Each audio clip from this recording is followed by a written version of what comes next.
Bienvenidos sean cada uno de ustedes a este primer estudio de la serie Limitaciones en la Libertad Cristiana.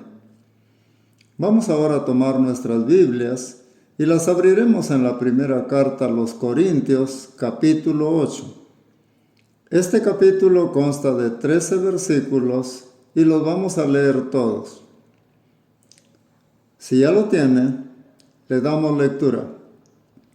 En cuanto a lo sacrificado a los ídolos, sabemos que todos tenemos conocimiento. El conocimiento envanece, pero el amor edifica. Y si alguno se imagina que sabe algo, aún no sabe nada como debe saberlo. Pero si alguno ama a Dios, es conocido por Él.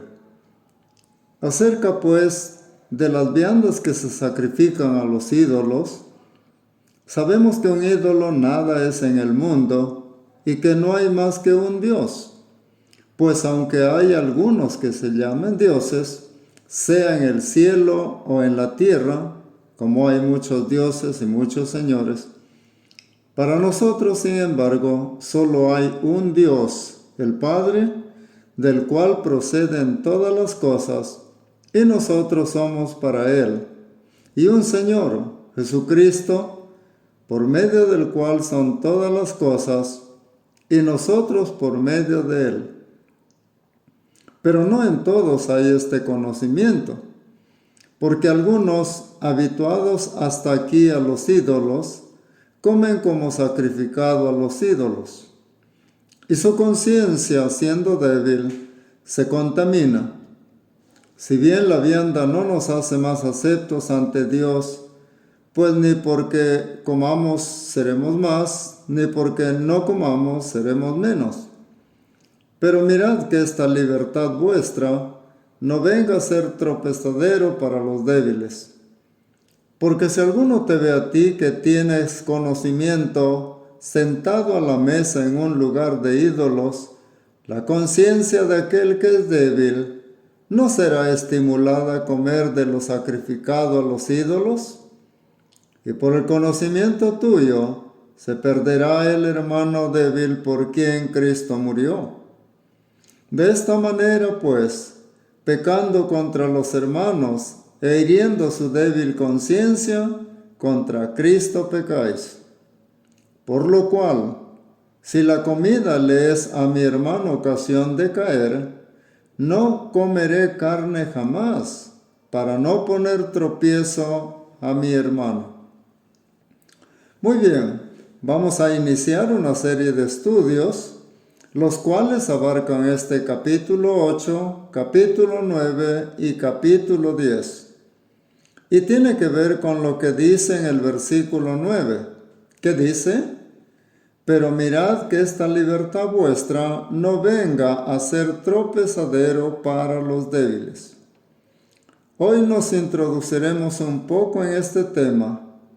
Lo que hoy vamos a tratar es una introducción, un panorama general de este tema.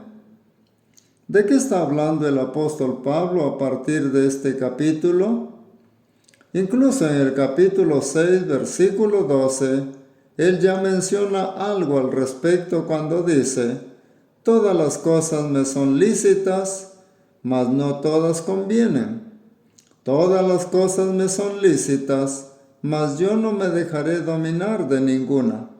Y en el capítulo 10, versículo 23, él también dice: todo me es lícito, pero no todo conviene. Todo me es lícito, pero no todo edifica. Eso tiene que ver con el dominio propio que cada uno debe tener. Por eso, hasta para hablar, hermanos, uno tiene que ser bastante sensato, bastante prudente. No debemos decir cualquier cosa. Esto es, si entendemos lo que realmente el Señor quiere y demanda de nosotros. Entonces, al ser creyentes en el Señor, mirémoslo desde este punto de vista. Todos nosotros, los creyentes en Cristo, hemos sido libertados, ¿verdad? ¿De qué hemos sido libertados? Esto lo menciono porque el apóstol Pablo en el versículo 9 dice: pero mirad que esta libertad vuestra. Nuestro Señor Jesús nos hizo libres, en primer lugar, de todo juicio y castigo por nuestras culpas. El Señor no nos ha hecho libres del dominio del pecado. Él nos ha hecho libres del castigo que acarrea el pecado. Por esa razón es que, aunque ya somos creyentes, al estar aún en este cuerpo de carne, todavía de vez en cuando pecamos, ¿verdad? Es por eso que tenemos que ser cuidadosos de nuestros actos. Pero el hecho es que nuestro Señor ya nos ha libertado no solamente del juicio y la condenación que acarrea el pecado, sino que también nos ha libertado de otras cosas, como, por ejemplo, del estar bajo el dominio de supersticiones. Mucha gente no quiere pasar bajo una escalera, ¿verdad? También tienen temor de un martes 13, también tienen temor de que un gato negro pase por delante de ellos. ¿Usted todavía sigue creyendo en eso? Espero que ya no. Otro ejemplo. En el aspecto religioso es que se nos ha hecho creer que era siempre necesario hacerse la señal de la cruz. Yo creí en eso por un tiempo porque solía congregar en la iglesia católica hasta que leí la Biblia y entonces dejé de congregar allí. En cuanto a las señales de la cruz, se las menciono para su conocimiento. Son 3. En la frente, para que nos libre de malos pensamientos. En la boca, para que nos libre de malas palabras, mentiras, etc. En el pecho, para que nos libre de tener un corazón malo. Pero dígame, ¿practicar esas señales ya nos libra de todo eso? Por supuesto que no, pero esa era la creencia y aún sigue siendo una creencia religiosa. Actualmente también hay muchas otras creencias. Por ejemplo, respecto a comidas. Para algunos religiosos, si uno come carne de un pescado que no tiene escamas, uno se contamina debido a que ellos consideran a ese animal como inmundo. También, si uno come carne de cerdo o carne de cuy, también lo va a contaminar. Hablo de todo esto porque en cierta manera de eso trata este pasaje. Por eso, el pasaje comienza diciendo: en cuanto a lo sacrificado a los ídolos. Luego en el versículo 4 dice: acerca pues de las viandas que se sacrifican a los ídolos. Y en el versículo 7 dice: pero no en todos hay este conocimiento, porque algunos, habituados hasta aquí a los ídolos, comen como sacrificado a ídolos. Les comento que tanto los griegos como los corintios y romanos eran politeístas, es decir, creían en muchos dioses. Había divinidades para toda cosa. Por esa razón, cuando Pablo llegó a Atenas, encontró por un lado la religiosidad. Dice que había santuarios para todo dios imaginado. Incluso había un santuario que no tenía una escultura y que estaba dedicado al dios no conocido. Ellos decían: no lo conocemos, no nos imaginamos cómo puede ser, pero allí estaba su altar y el que quería ir a adorarlo podía ir. Por un lado, la religiosidad, pero por otro lado, ellos pensaban que había espíritus malos. Ellos pensaban que esos espíritus querían poseer a las personas. ¿Y cómo lo hacían? Bueno, lo hacían pegándose, por ejemplo, a la comida, especialmente a la carne. Así que, para evitar de alguna forma comer un espíritu malo, La mejor opción era ofrecer esa carne o comida a un ídolo para que sea santificada. Ellos ofrecían una ofrenda a un ídolo y la comida era santificada, por lo cual ellos finalmente podían comer esa comida ya santificada sin tener que contaminarse espiritualmente. Aún en los judíos había esa creencia. En una oportunidad le dijeron al Señor: ¿por qué tus discípulos no se lavan las manos antes de comer pan? Van a volverse inmundos. Pero el Señor les dijo una gran verdad, y se las voy a leer. El Señor les dice: ¿no entendéis que todo lo que entra a la boca va al vientre y es echado en la letrina? Pero lo que sale de la boca del corazón sale, y eso contamina al hombre.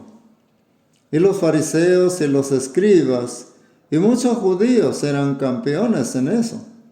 Por eso el Señor le dijo: lavando lo de fuera del plato, lo de fuera del vaso, pero lo de dentro. Hoy en día hay grupos religiosos que dicen: no comas carne de cuy, de cerdo, de pescado que no tiene escamas. Son animales inmundos y si los comen te contaminan espiritualmente. Pero eso no es cierto. El Señor mismo lo dijo y es lo que acabamos de leer. Lo que uno come, ¿a qué va a afectar? Afecta al cuerpo, pero no al alma. Entonces, cuando se convirtieron los corintios al Señor por la predicación del apóstol Pablo, algunos iban entendiendo rápidamente. ¿Por qué razón? Bueno, porque el apóstol Pablo pasó 1.5 años enseñando a los corintios. Él estuvo allí, pero aunque hubo oposición, estuvo enseñando 1.5 años en total. Tuvieron un excelente maestro, quien les enseñó la verdad a plenitud. Tuvieron esa gran bendición y muchos de esa época, de esa generación, fueron muy conocedores de la verdad.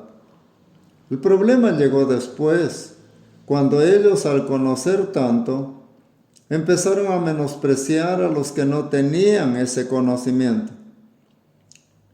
Y déjeme decirle que no hay cristianos superiores e inferiores. No lo hay. Quizá un grupo pueda ser mejor en cuanto a la madurez, pero no hay un grupo mejor que el otro como cristianos, porque todos somos salvados de la misma manera, por un mismo Señor, regenerados por un mismo Espíritu, y todos recibimos los dones de ese Espíritu para servir, cualesquiera que Él nos dé. Entonces, en todos los pasajes que hemos leído, vemos que Dios, a través del apóstol Pablo, instruye a la iglesia en Corinto, y en especial a aquellos creyentes, quienes debido a que conocían bastante de la Escritura, se creían fuertes o maduros espiritualmente. Pero les voy a decir una realidad, hermanos. ¿De qué depende la fortaleza o la madurez espiritual de un creyente? ¿De los años que tiene siguiendo al Señor? Por supuesto que no. Yo puedo tener 40 o 50 años desde que me convertí al Señor, pero eso no me garantiza que sea fuerte, ni siquiera me garantiza si tengo conocimiento, ¿o sí? No. Claro que no, porque si no pongo atención a la Escritura, no la leo, no oro, no me consagro al Señor, entonces yo no voy a madurar espiritualmente, no voy a ser fuerte espiritualmente.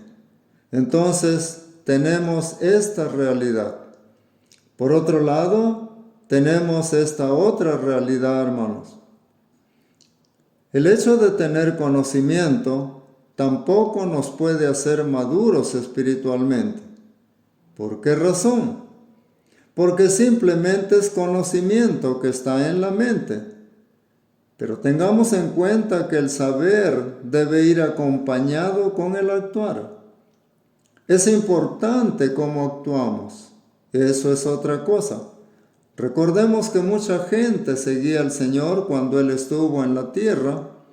Incluso cuando Él presentó el Sermón del Monte, Él disertó de tantas cosas espirituales y se dice que al final, cuando Él terminó, la gente se maravillaba de sus enseñanzas.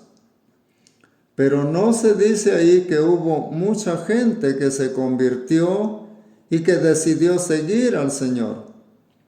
¿Cuántas personas siguieron al Señor, pero no tenían en su corazón el deseo de comprometerse y consagrarse a Dios? Ahí va la madurez. Yo puedo asistir a los cultos, me pueden enseñar, puedo llegar a entender, puedo lograr saber, pero si no lo practico, si no lo hago, ¿va a haber madurez en mí? ¿Va a haber fortaleza en mí? Por supuesto que no la va a haber. Por eso decía que el tiempo que una persona tiene como creyente no garantiza que sea maduro ni que sea fuerte espiritualmente. Había entonces en la iglesia de Corinto dos grupos, y uno de esos grupos estaba conformado por los que tenían más conocimiento y quienes se creían fuertes. Como ya lo hemos mencionado, la fortaleza, la madurez espiritual no se da porque uno conozca más. Puedo conocer más que otros, pero mire lo que dice al final del versículo 1. El conocimiento envanece, pero el amor edifica. ¿Qué significa eso? Sígame en la lectura del versículo 2 y 3. Y si alguno se imagina que sabe algo, aún no sabe nada como debe saberlo. Pero si alguno ama a Dios, es conocido por Él. El conocimiento debe estar acompañado por el amor a Dios y a los hermanos. Por experiencia personal, le comento lo siguiente. Yo crecí en el conocimiento doctrinal rápidamente desde el momento que me convertí al Señor, o sea, en lo que realmente es la verdad. Pero ¿sabe una cosa? Me envanecí. O sea, el conocimiento no es vano, no es inútil, sino que cuando uno conoce mucho, a veces piensa que cree ser mejor que los demás porque conoce, porque entiende correctamente. Eso es envanecimiento. Por eso es que la Escritura nos dice, por ejemplo en Romanos 12:3, digo pues, por la gracia que me es dada, a cada uno que está entre vosotros, que no tenga más alto concepto de sí que el que debe tener, sino que piense de sí con cordura. Ese es el envanecimiento. Por eso también es que cuando el apóstol Pablo escribe de parte de Dios los requisitos para ser pastor, dice, no un neófito, no sea que envaneciéndose caiga en la condenación del diablo. El diablo se condenó cuando pensó que podía ser igual a Dios. Él pensó que podía ser igual a Dios y allí perdió todo. Entonces, hermanos, la madurez no es el tiempo que uno pasa como cristiano congregando, porque pueden pasar años. Y si voy a creer que soy maduro, soy fuerte, porque tengo 30 años siguiendo al Señor, me estoy equivocando. Porque si no leo, no medito en la Escritura, no tomo la determinación de consagrarme al Señor, de serle obediente con amor, con gratitud, con humildad, entonces mi creencia de ser maduro o fuerte espiritualmente es inútil, no vale. O si conozco, pero no lo practico, y tengo la arrogancia de creer que soy mejor que los demás, entonces tampoco soy maduro. Ahora, según los pasajes que hemos leído, El apóstol Pablo dice en la carta que se tienen que considerar dos cosas. Número 1, si hago algo, ¿cómo va a afectar a otros lo que hago? Ese es el punto acá. Número 2, ¿cómo me va a afectar a mí si eso que hago? Esto se verá en mayor detalle en el capítulo 10, pero tiene que ver con hacer cosas que la Biblia no especifica. Por ejemplo, muchos debaten hoy en día si ir al cine es malo, si bailar es o no malo, o si tomar una bebida alcohólica es malo. ¿Se puede hacer eso? Claro que se puede, pero ¿debe hacerlo? Ese es el punto. ¿Puede, por ejemplo, tomar un vaso de cerveza? ¿Puede? Sí puede, pero ¿debe? Ese es el punto. No debe hacerlo, pero ¿por qué no debe hacerlo? Eso lo iremos estudiando más adelante. Entonces, queridos hermanos, no solo en la iglesia de Corinto, sino también en la de nuestros días, debemos tener cuidado. Para eso se escribió esto, para nosotros, para toda iglesia del Señor y para este grupo de personas que decían ser maduros espiritualmente en la iglesia de Corinto. Ahora, consideremos lo que dice el versículo 7. Pero no en todos hay este conocimiento, porque algunos, habituados hasta aquí a los ídolos, comen como sacrificado a ídolos, y su conciencia, siendo débil, se contamina. Este era el otro grupo. Este es el grupo que no tiene conocimiento, y por tanto su madurez y espiritualidad también es débil. Por eso dice, de débil conciencia. Pero los otros, que se creían maduros espiritualmente, decían, vamos a ir a las fiestas idolátricas, nosotros somos maduros, Pablo nos ha enseñado la doctrina y sabemos que un ídolo nada es en el mundo y que no hay nada más que un Dios. Eso es verdad. Incluso si yo hago la señal de la cruz o si me arrodillo como burla ante el ídolo, ¿qué va a pasar? ¿O qué va a hacer el ídolo? Nada, porque sabemos que un ídolo nada hace. Pero el problema viene si nos burlamos, criticamos o hablamos mal de las personas que hacen eso. Allí está el problema. Pero algo distinto es hacerles ver la realidad o meditar en ello, ya que muchas personas ignoran esta verdad. Por ejemplo, muchos dicen, no hagas esto, porque el santito te va a castigar. Eso dicen, porque no tienen conocimiento. Pero Pablo dice, sabemos que un ídolo nada es en el mundo y no hay más que un Dios. En la actualidad hay muchas deidades. ¿Sabe usted cuántas hay en su país? ¿Sabe usted? Y van en aumento, ¿verdad? Cada vez se canonizan a más santos. Deben realizarle sus fiestas, pero sabemos que ningún ídolo es verdadero Dios.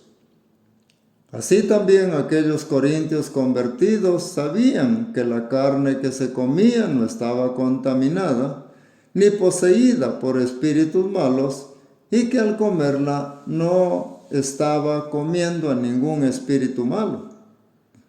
Entonces ellos decían, si este ídolo no es nada en el mundo, y si esta comida ni está santificada ni contaminada, la podemos comer y no vamos a ser contaminados por comer dicha comida.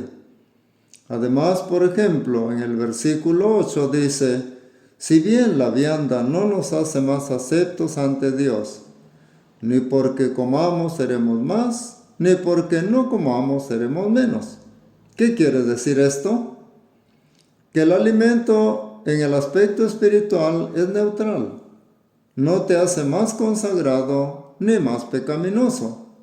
Pero cuando dice en el versículo 7, pero no en todos hay este conocimiento, porque algunos habituados hasta aquí por los ídolos comen como sacrificado a ídolos y su conciencia siendo débil se contamina. Sígame en el versículo 10.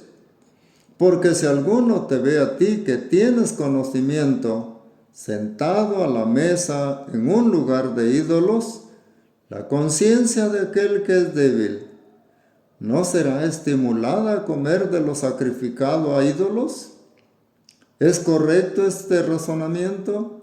Por supuesto que sí. Hermano, hermana, si alguien me ve a mí teniendo años en la vida espiritual y que soy pastor, yendo a una fiesta, ¿qué va a pensar? Si el pastor lo hace, no es malo entonces, ¿verdad? O si me ve bailar, va a creer que también lo puede hacer.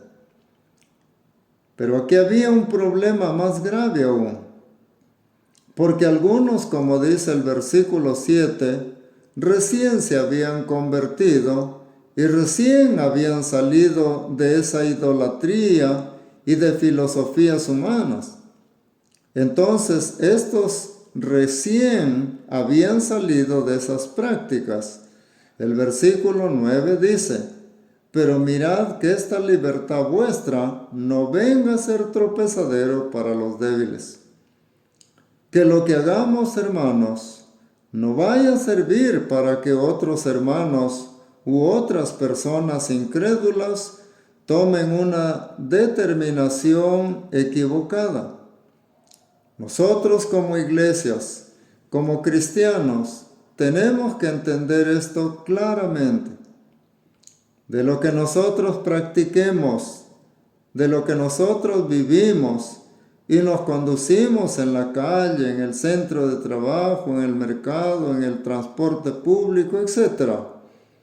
La gente que nos conoce como cristianos va a tener un concepto del cristianismo. Si actuamos mal, las personas tendrán un mal concepto de lo que es la vida cristiana. Usted y yo no podemos decir, bueno, yo me porto así, pero mi iglesia no se porta así. ¿Le van a creer? No. Entonces, eso es lo que dice la Escritura. Eso es lo que nos enseña. Mira que lo que vas a hacer, ¿cómo le va a afectar a otro? Especialmente a los creyentes. Por eso al final del versículo 11 dice, y por el conocimiento tuyo, no es por la madurez, no es por la fortaleza espiritual, es por el conocimiento tuyo, se perderá el hermano débil por quien Cristo murió. Aquí no está hablando de la salvación, sino de la conducta del creyente débil. Ese es el punto. Las iglesias deben saber conducirse. Los cristianos deben saber conducirse. Deben saber cómo hablar. Deben saber con quién hablar. Deben saber a qué lugar deben o no ir. Debemos actuar no por emociones, sino por convicción. ¿Qué es lo que está bien y qué es lo que está mal? Debemos actuar por convicción bíblica. Porque si el Espíritu Santo nos ha convencido que eso es malo mediante la palabra que Él ha inspirado, que eso es malo, aunque no lo diga la Biblia en forma específica.